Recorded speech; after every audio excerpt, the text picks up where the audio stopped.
Now, I know when y'all see that title, you're probably thinking, oh, she's finna go into depth about her traumas, about what happened to her, about what she went through. Sometimes trauma is what didn't happen for you. Wow. The absence of care, the absence of connection, the absence of value, the absence of safety. When we think about our traumas, or when we think about our childhood traumas or our sexual traumas, we think about what happened to us. But I've never just sat and dwelled into what was missing. I questioned myself a lot as a kid, and even now, like, was it even that bad? Like, was it really that bad? Nobody cared, so it couldn't have been that bad. Or maybe I'm just too sensitive. Well, others had it worse than me. I should be grateful it wasn't as bad as it could have been. And I feel like a lot of people don't understand that with trauma, it's not about comparisons. You know what I'm saying? It's about the impact that it has on our lives. Y'all, the loss of being a kid, I feel like I never got the chance to just be a kid. Or maybe I wasn't enough. Maybe I made them feel like it was okay to do that. I mean, maybe it was me. No, it wasn't okay, and it's not your fault. The silence around your trauma was not a reflection of your worth. What's up, y'all? Welcome back to the O.U.C.H podcast. I am your host, Kay Simone, and we are on our second episode. If you're new to the podcast, I am Kay Simone. O.U.C.H is a podcast where we open up, understand, communicate, change, and heal. This is me allowing y'all into the journey of my healing process, and even just touching bases on parts that I went through in private. So I want this to be a safe space for all of us, so that we can motivate each other to continue to heal. And today's topic is one that I've been running away from again. I think I told y'all in the first episode that I've been running from this for a long time, and this last week I have been running again. I thought after the first episode it would get easier. No, it got absolutely much harder. So before we even get into this episode, I would like to ask you all to share this video, subscribe to the channel if you have not, and tap the bell so you're notified every Thursday at 7 p.m. when we drop. And yeah, let's get straight into it. So as you tell, the title for today is based upon childhood traumas. Now, I know when y'all see that title, you're probably thinking, oh, she's finna go into depth about her traumas, about what happened to her, about what she went through. And when I first wrote down these topics 2 years ago, maybe that was the direction I would have went. But this particular space I'm in right now, that's not the direction we're going to go. So as I was taking my kids home to Alabama to stay with my mom for 30 days, when I'm driving, I kind of like to listen to music. Then I put on a podcast or ride in silence. Like, that's how I get through my trips. So I ended up putting on this podcast. It was a Be Simone podcast. And I want to share this clip with y'all because it really is what made me change the direction of this episode. So let me pull it up. Give me 1 second. I literally just screen recorded it. Sometimes trauma is what didn't happen for you. Wow. The absence of care, the absence of connection, the absence of value, the absence of safety. We need connection and value and safety, as well as food, air, and water. Wow. We don't develop well without those things. And sometimes those things are absent or in short supply. Over time, a child's growing up without something they needed. And that's traumatizing too. Okay. And so if your mom never looked at you and looked happy to see you. Wow. That's Trauma. Yeah, that's devastating. Have someone who has the power to give you, to put into you a worth that's unshakable. And every time you came into the room, it was maybe because she meant it, or maybe because she was exhausted and traumatized. Stress. The source, the motive is not the thing. It's what happened to the child or what didn't happen for that child. And so, yeah. Y'all, after hearing that part of the segment, her name is Dr. Anita.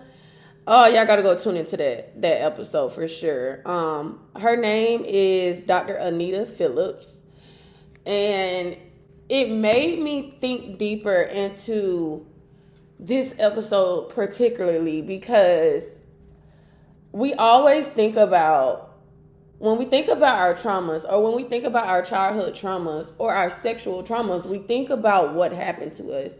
But I've never just sat and dwelled into what was missing. So I cried. I want to say I had 2 more hours until I made it to my mom's house, and I cried the last 2 hours of that trip after hearing her say that, because all I could think about was little Nikki and everything that she was missing.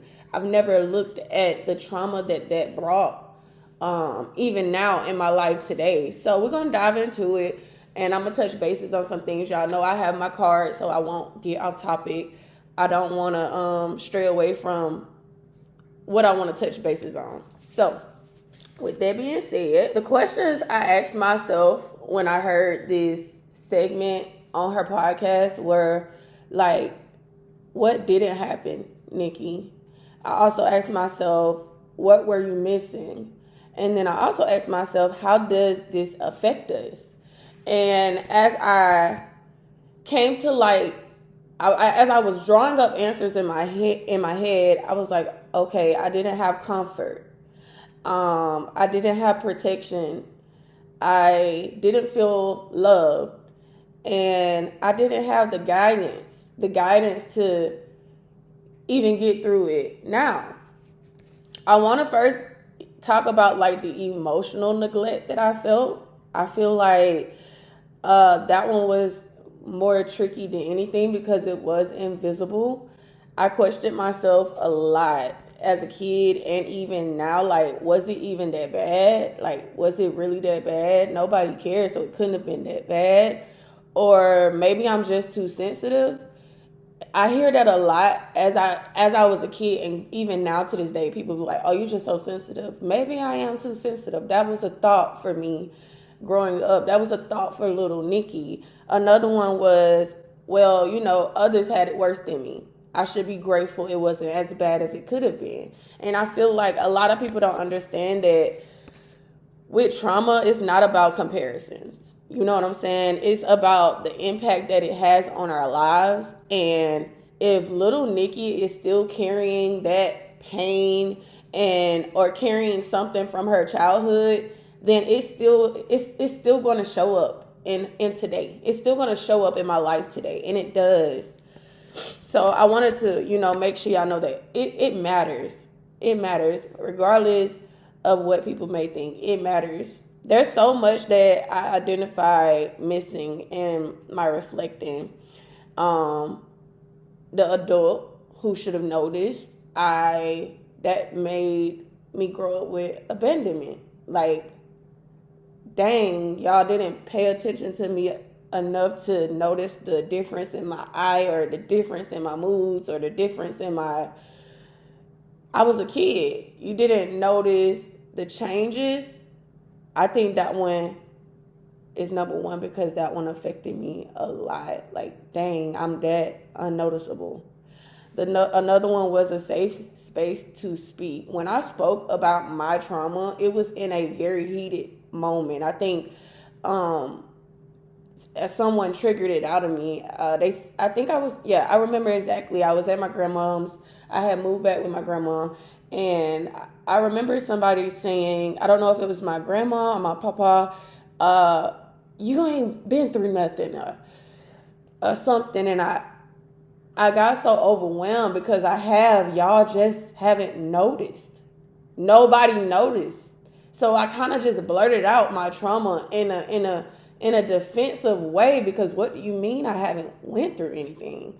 So that safe space to speak, I never had that. The only reason I ever spoke up was because I didn't feel understood. I felt like, don't mind my dog, y'all. Go to your room. I felt like I was misunderstood, and in order for them to understand me, I had to just blurt it out. Another thing that I struggled or I felt was missing was the belief. And I think a lot of people deal with this too. Like, they're not even going to believe me. And a lot of women deal with that. A lot of men too, whether you know it or not, deal with sexual trauma, and they struggle with the fact that people will believe them. The comfort, like I said before, and just the loss of being a kid, y'all. The loss of being a kid. I feel like I never got the chance to just be a kid. My trauma started so early on, and it honestly felt normal for a very long time. That now as an adult, I realized that little Nikki never got to be a kid. Some people would have called little Nikki fast or grown, but little Nikki didn't know how to be a kid. I was never able to be a kid. And even now in my adulthood, like now I have kids, I still never got to just enjoy. I feel like that was robbed from me.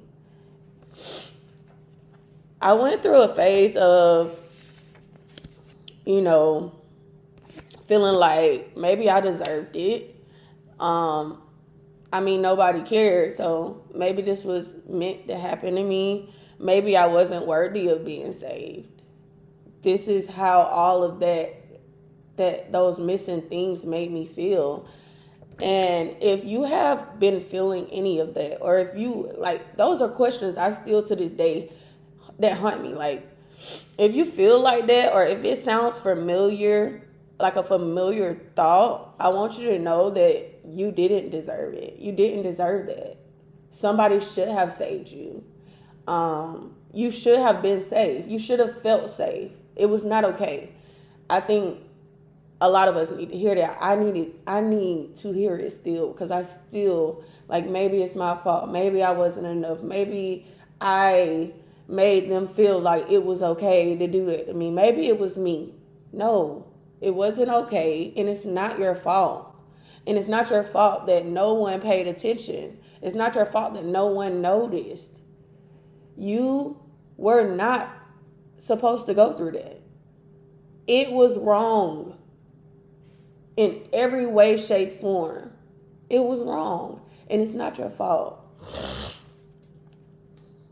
Many of us don't even realize that the absence of protection and the absence of security is a trauma too. I know for me, I definitely didn't even notice that was something that troubled me until that clip. I didn't realize that the missing of the care or the missing of the protection affected me the way that it does. And it don't disappear when you get older. It shows up in Nikki's adult life still. It still shows up. I struggle with my self-worth, which leads to me people pleasing, me feeling unseen, me carrying shame around my body. It's either I'm hyper independent or I'm hyper dependent. I'm either afraid of intimacy or I want so much intimacy. And then the question that haunts me, I put it in my book, in my Sarah Jake's book. What's wrong with me? What is wrong with me? What is wrong with me? That question haunts me in everything. The relationships I've been in, the friendships, just what's wrong with me? My adulthood has been consumed with that question, what's wrong with me? If you're listening to this and you're realizing that no one saved, no one showed up for me, hear me clear. Hear me loud and clear. You're not alone. The love you didn't get was not your fault. The silence around your trauma was not a reflection of your worth. And you're allowed to grieve what was missing. You're allowed to grieve the safety. You're allowed to grieve the love.